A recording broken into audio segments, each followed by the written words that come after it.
No niin, tervetuloa katsomaan, miten allekirjoitetaan sähköisesti. Eli ensin painetaan allekirjoita sähköisesti. Sitten valitaan allekirjoittajien määrä sekä allekirjoitettava asiakirja. Kun painaa valitse tiedosto, aukeaa laitteen oma tiedostoselain. Mikäli asiakirjassa on viitattu liitteisiin, voi liitteitä lisätä painamalla lisää liite, jonka jälkeen valitaan liitetiedosto.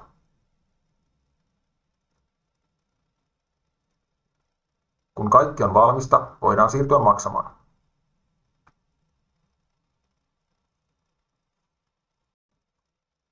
Tässä näet tilauksen yhteenvedon sekä maksutavat eli luottokortit, MobilePay ja Suomessa toimivien pankkien verkkomaksupainikkeet. Valitse sopivin maksutapa ja onnistuneen maksun jälkeen sinun tulisi palata allekirjoituspalveluun automaattisesti.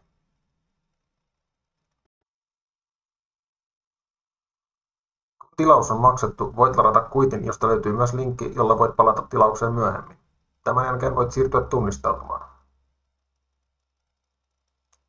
Tunnistautua voi verkkopankilla tai mobiilivarmenteella.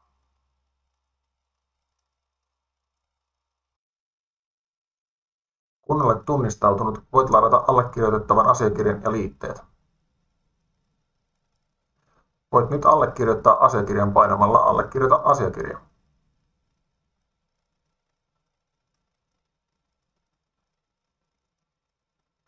Mikäli haluat ilmoituksen, kun muut ovat allekirjoittaneet asiakirjan, voit lisätä sähköpostin, johon ilmoitus lähetetään.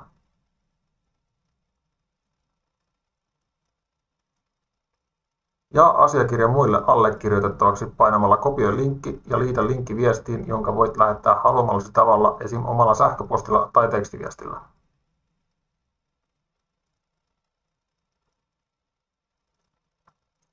Kun kaikki ovat allekirjoittaneet, voit ladata todistuksen painamalla lataa todistus. Näin helppoa on sähköinen allekirjoittaminen allekirjoituspalvelulla.